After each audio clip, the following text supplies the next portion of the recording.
Did you know that Mycenaean women might have had tattooed suns on their cheeks, foreheads, and chins? The face that launched 1,000 ships might have looked like this. I am fully down the Mycenaean/Minoan fashion rabbit hole at this point. Welcome back to the campfire for another installment of Primal Fairy Tales. Don't forget to like and subscribe for more weirdness. In part 1, we explored the origin and versions of the Rapunzel story and pinpointed the oldest influences as being Danae, Saleh, and Osrene. Today, I will tell my own proto-Rapunzel story. Because I believe the oldest Rapunzel stories were those of Danae, Saleh, and Osrene, my story takes inspiration from the Minoans, Mycenaeans, and Bronze Age Baltic peoples. Sunstar in the Tower of Stars. Tell me, O Muse, of Sunstar and Moonglow, who lived so long ago in the Age of Heroes. Their fate is written in the very heavens themselves. Once Father Sky had a daughter named Sunstar. She had long hair as splendid as spun gold and a smile that lit up the heavens. She was married to the moon himself, Moonglow, and they lived in eternal joy and pleasure. But one day, Father Sky learned of a prophecy. From Sunstar and Moonglow would come a child who would slay him. Father Sky crafted a tower of stars without stair or door to keep Sunstar in, so that she could not meet with her husband. Every day, Sunstar would look out her lonely window. Her sunbeam braid would hang down, bringing light to the world. Moonglow was determined to see his wife. Every dawn, as the moon passed the sun, he would slip into her tower, and they again knew joy and pleasure. Sunstar grew round with child, until at last Father Sky could see the sun curve of her belly. He watched and waited, and when the moonbeams entered her tower, Father Sky appeared. He slew Moonglow with his bronze axe. The sky went dark. Sunstar cried, and her sun-ray tears beamed down on Moonglow, and he lived. The sky grew bright again. Cursing fate, Father Sky left. In time, Sunstar gave birth to a son, Hero. For the imprisonment of his mother and the death of his father, Hero swore revenge on Father Sky. He became a warrior of renown with his sword of bronze. Hero found and killed Father Sky to avenge his family's suffering. Sunstar and Moonglow meet every dawn, but for the rest of each day and each night, they must remain alone in the heavens. The beginning, Tell Me, O Muse, is taken from Samuel Butler's translation of Homer's Odyssey.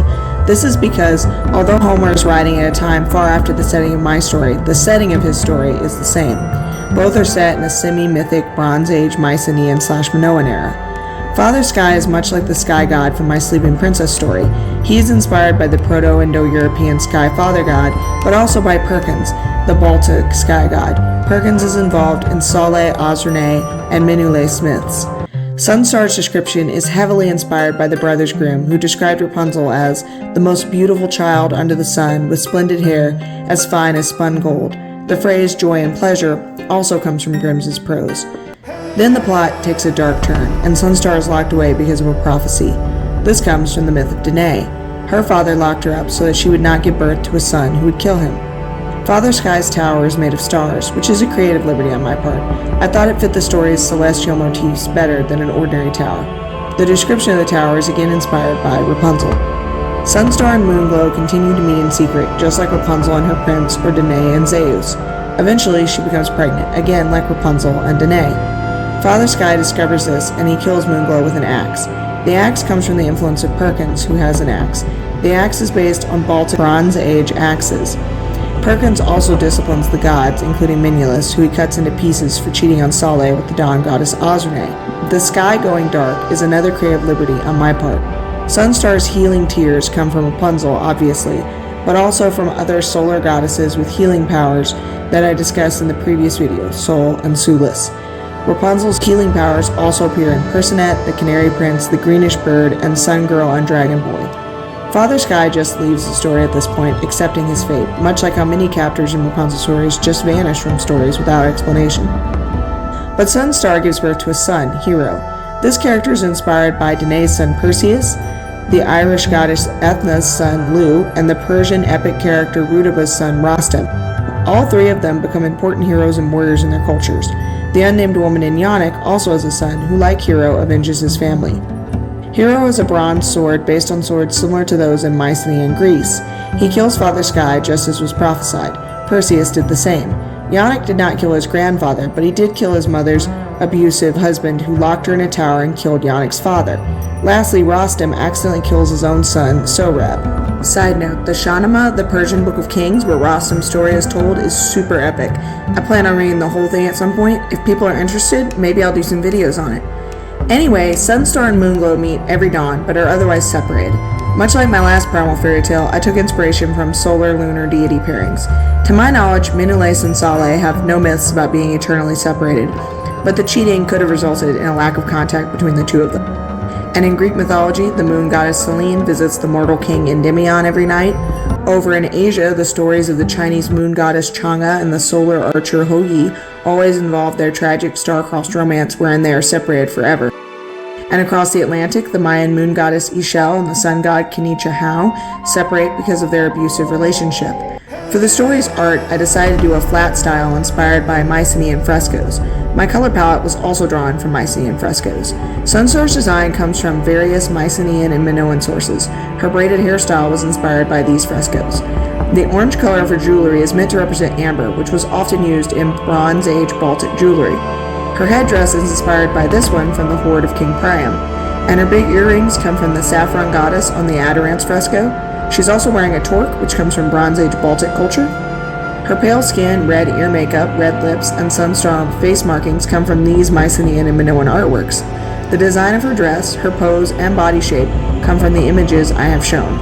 In the second illustration, we get to see what Moonglow looks like. I still drew from Mycenaean and Minoan fashion, but as you can see from these images on screen, my pose is not really represented in ancient art. Not sure how well I did translating the ancient art style into my image. Moonglow's headband and hairstyle come from Mycenaean and Minoan art, but the crescent moon is an artistic liberty on my part. He wears a necklace and a kilt as seen in these images. The Vulcan-looking eyebrow is seen in the boxer's fresco in Akrotiri Thera. Men are drawn differently from women in these cultures, which is why Moonglow has tan skin, while Sunstar's skin is pure white. Furthermore, women's eyes are not always colored in, but men's eyes seem to be, so that's what I went with. Borders of body parts such as arms tend to be drawn in white, so that's what I did. I've never done anything like that before, and I honestly wasn't sure if it would look okay, but I think it turned out alright. Side note, both men and women seem to have stretched earlobes.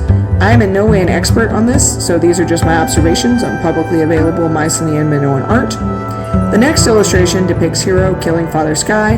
Hero's outfit comes from the warrior vase, also known as the House of the Warrior Crater, found in the Mycenaean Acropolis, 12th century BC. The colors represent his solar and lunar signs. Not gonna lie, the soldiers on the warrior vase looked a little derpy. I omitted the helmet in my drawing. Father Sky wears a face mask inspired by the famous mask of Agamemnon. He holds a bronze flanged axe like Perkins, the Baltic sky god. Join me next month for what promises to be a huge deep dive into one of the world's oldest stories, Cinderella, the OG rags to riches princess.